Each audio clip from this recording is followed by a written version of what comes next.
This is the BMW X3 facelift in one of the most desirable versions, the M40i. Here with Thomas and Autogefühl, let's go!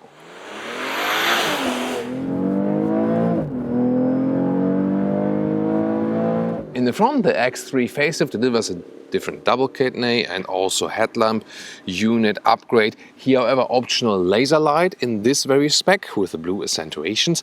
It's not really worth it, especially not to go for it in the US because the limited range in the US market due to regulations actually. And then in the lower part, the M40i, that sporty version with the 6-cylinder, has a unique look right here in the lower part, and also the double kidney here with the vertical fins.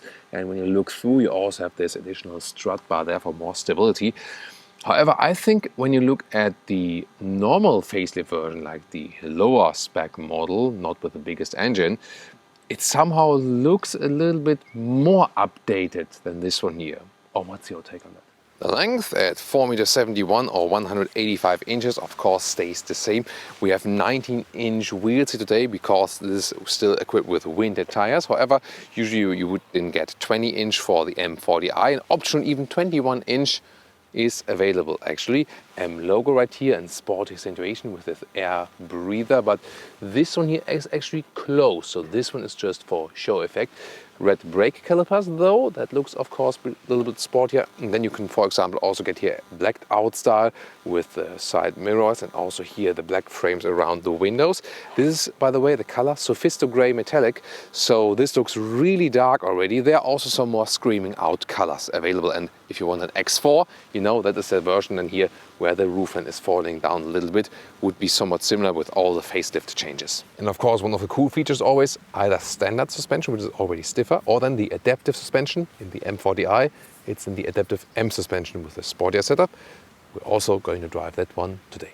In the rear, the facelift brings us new tail lamps here with this new LED style. It looks really cool and modern, but a clean design. And the M40i has a special diffuser style, sporty way. And wait a minute, is that a case for the Autogefühl fake exhaust police? Is it? No, it's not. It actually goes through. So that way it works, and is also here fake exhaust police proven. 4 and 6-cylinder petrol and diesel engines overall for the X3 here. Turbo petrol engine with the X3 M40i, 3-liter inline 6-cylinder with 360 horsepower, and that all-wheel drive has a rear wheel bias. Car key for the M40i here with the M colors and door closing sound. Okay, but not great. Inside of the doors with a soft touch Sensatec leather red, and also with a nice emotional X stamped in logo here. Steering here with the M steering wheel and that M40i, also with the M colors then as contrast stitches from the inside. This very vehicle is equipped with animal skin seats because with test vehicles they usually do, hey, let's check all boxes. Of course, not that helpful for the customer. You can see it in that structure. When you have this, like segmented structure, then it's the animal skin seat. But here in this case, there are new perforated Sensatec seats coming, also for the M40i here in that facelift. And that is in beige, brown, black or red. And they're really great. We've seen them once already. And then you can also pick them from the configurator in different colors for all the different models. Seating position, good, comfortable, with 1.86 m or 6'1", enough headroom left, so also works for tall adults. And the steering column here is really nicely adjustable in all the different axles. Interior overview is interesting that even the M40i starts left side 5.1-inch small screen with analog instruments, but that's also something to have still nowadays, and a 10.25-inch smaller screen. This then, the BMW Live Cockpit Professional, 2x 12.3-inch screens. We have a Sensatec leatherette dashboard with blue contrast stitches, and indeed it also has some kind of soft touch, so that's cool. Digital instruments, left side the speed, in the middle part you have adaptive content, and will also be some map info, for example, displayed. And when you're in the sport mode, it switches like this, and then you also have this RPM meter here on the right side. Yes, still real buttons here for the seat heating and also for the normal climate unit right here. So that's really nice to have. Manual volume jog, and steering wheel heating is one of my favorite features, definitely for winter time. Left side at the steering wheel, the cruise control, all real buttons. Good to have here also then for the active lane keeping assist. Right side for volume or for the voice control. Hello, what can I help you with? Drive me to Berlin.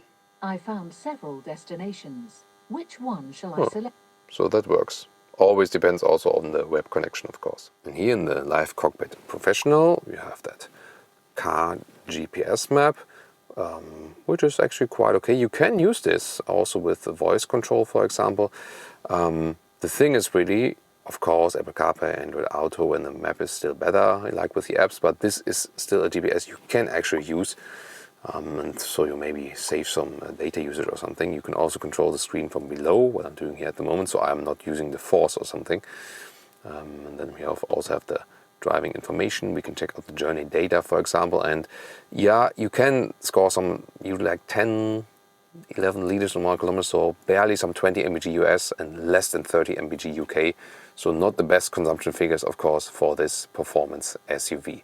And here you can then control your phone to Apple CarPlay or Android Auto. Then a hotkey basically always appears here in the top part like this. And then we have either the Google Maps, or you can, by the way, you can use it as a touchscreen here, but also from the MMI, well, MMI, it's called it Audi, sorry, from the drive controller here in the lower part. So both is actually possible. An optional Harman Kardon sound system. Yeah, and that sounds really amazing and also suitable to the vehicle. That's cool. And may I just make another case for BMW OS7 here. This left menu has a good overview. You exactly know what you're going to do. And here, this is also kept fairly straight. The all-new BMW OS8, to me, more complicated. In the lower area, the M button, and then we have this slider here. The material here is not the best actually, but the slider here. Then you have adaptive cup holders, and you could have an inductive charging pad if there is no semiconductor shortage. Then it is missing at this moment and not to be ordered, maybe at a later stage. USB-A charger here in the front. Classic shifting lever for the automatic transmission, for reverse, drive, and the left side then would be for the sports shifting mode, more when we drive that one. And here, besides the touch screen, you can also use here this nice metal or knurled or galvanized style turning jog, and this is really cool to be able to control it while driving. Then here underneath the soft armrest, some more space, and it is also very well attached. Not to forget the BMW wings or angel lights here in the top ceiling. I love that. Can we pay homage for the car cleaning crew for just a second? How nicely cleaned these floor mats are, kind of with the structure you see. Beautiful, isn't it? Am I crazy? Maybe. But when you at the Car Enthusiast watch this channel, maybe you think the same thing as I do. Leave me that in the comments. Here, headroom in the rear, no problem. And then we can also adjust the back bench here a little bit. There we go. Thank you. So a little bit more back or a little bit more upright. So this is also a helpful feature. As for the legroom, it does fit here with the recess when I'm driving. So yes, it is 4 tour adult proof, somewhat 5 when you consider the big middle tunnel. It's also soft here to sit in the middle part. But considering the length of the vehicle, it does not offer the best legroom. If you compare to an X1, well, there the X1 really scores it very well, because it basically has the same legroom in the rear, because it saves space due to the short 4-cylinder hood in the front. Cup holders here in the rear, by the way, with an armrest like this, and they are also adaptive, so that the kids don't spill it always. And with the facelift here, you now also have 2 USB-C chargers in the rear. Trunk area is spacious, and here the normal length is almost 94 centimeters, 37 inches. Here this cover is somewhat wobbly here. It doesn't have rails left and right. And you can see here, cabin trolley also easily fits in an upright way. Then the width of that whole thing, this is 1 meter or 40 inches. And you can see it's on the inside of these rails where it is 1 meter or 40 inches. So that's actually good. So there are no button or switches here to fold the seats. You can reach over here. That is possible. The middle part here is also a ski hatch, so you can also individually fold that. From here it's theoretically also possible. So like this, that would also work. or you have then this 2/3, 1/3 split, and the length here to the front seats is 1.75 m or 68 inches. Last but not least, let's check out the overall height, like to the very top, and this is here, yeah, around 80 centimeters or 31 inches. By the way, here underneath, you do have some more space. Do you see this? This here actually, when you put it down, creates this sound effect. Just listen to it. That really like fixed in there, and yeah, like this kind of sound feedback also from vehicles, really appreciate. And also here details like the, like this. Well, it's not a loading cover. It's more making it complicated in a way, but it looks cool. And the famous Autogefühl child safety test. Wow, that was smooth. Nice.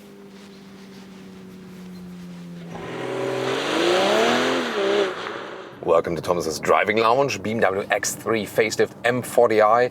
Yes, that 3-liter inline 6-cylinder. And we put it here to the sports mode and also the S shifting mode for best performance. And you wonder why people go for the X3 instead of the X1? And why would people go for the M40i instead of the base X3? Well, here's the answer.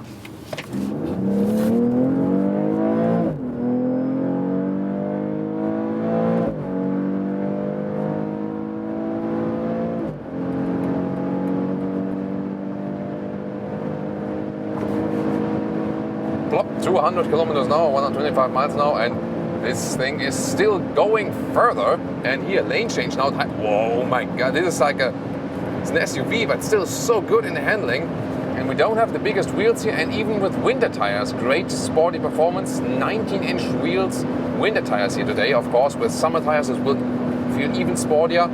BMW adaptive suspension is as an option here, as the adaptive M suspension with a little bit more sporty note. And it's doing a great job indeed. And then here on the brakes, yeah, and you hear that shifting when you are in that S shifting mode and also that sport mode. Boom, boom, boom. And I can also use the shifting pedals here myself, of course. And I mean, this engine here, it doesn't sound exaggerated. Not like, hey, come on, everyone, look at me.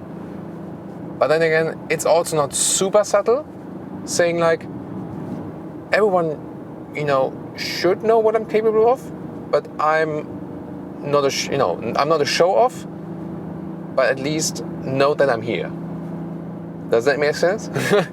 So I think they found a good solution for here. And comfort mode, and once again normal shifting mode. And adrenaline can flow away once again here back in the tunnel. We also have some ambient lighting. You can see that right here. Of course, set to Thomas Blue, also in the lower part. So I think that's actually beautifully done. And yeah, I think all the elements they've put here in this vehicle. It's just like with the sound, that looks weird on camera right now, like when this, I can't see without the sun visor, So I have dark face and I have like bright neck. Yeah, about that. So I think in this vehicle here, everything, you have some touch, you have some emotion, some sporty touch definitely, but not exaggerated. And I think it's like an, German understatement sports SUV, you know what I mean?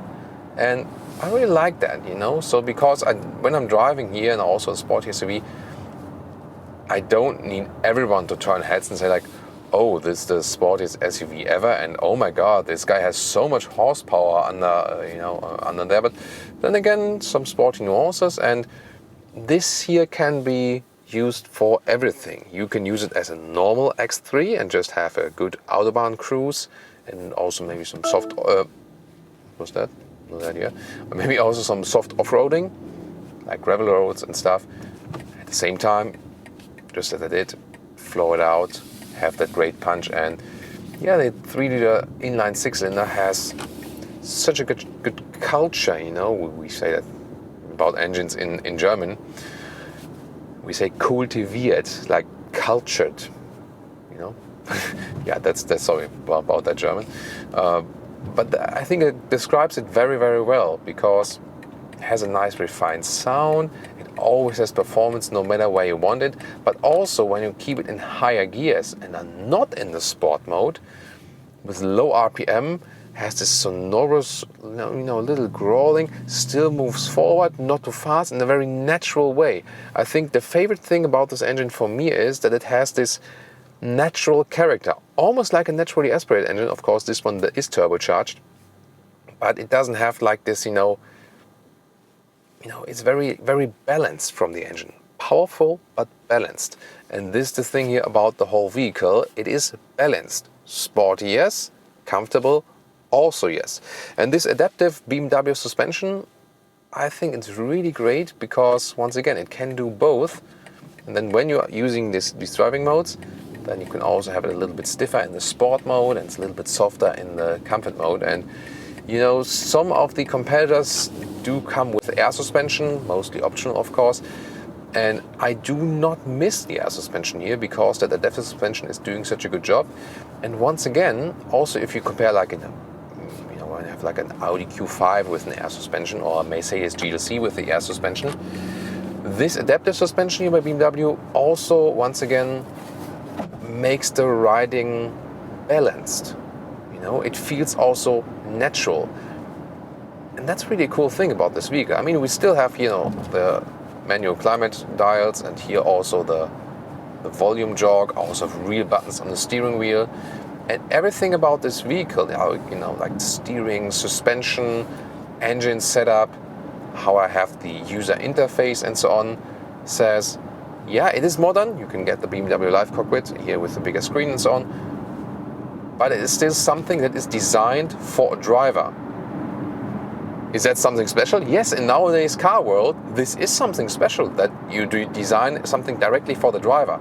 This one here still has a natural interface, driver, car and road. And that's what I actually appreciate about this one. Here, by the way, active lane keeping assist, keeping the car in the lane. Do not take your hands off the steering wheel. You always have to be careful with promising too much from assistance systems. So it's doing a very smooth job to really adjust that very well. Not hectic steering interventions by that.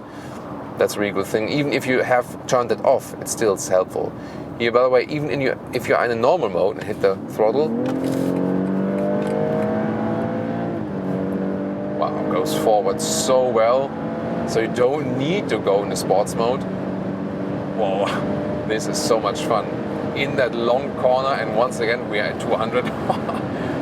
Definitely with summer tires it's better to control. So here with the winter tires it's not most fun at high speed. So this then will change when you have the summer tires, definitely.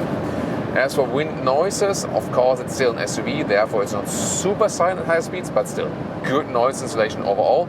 And then we put it to a more reasonable highway speed, like 130 kilometers an hour.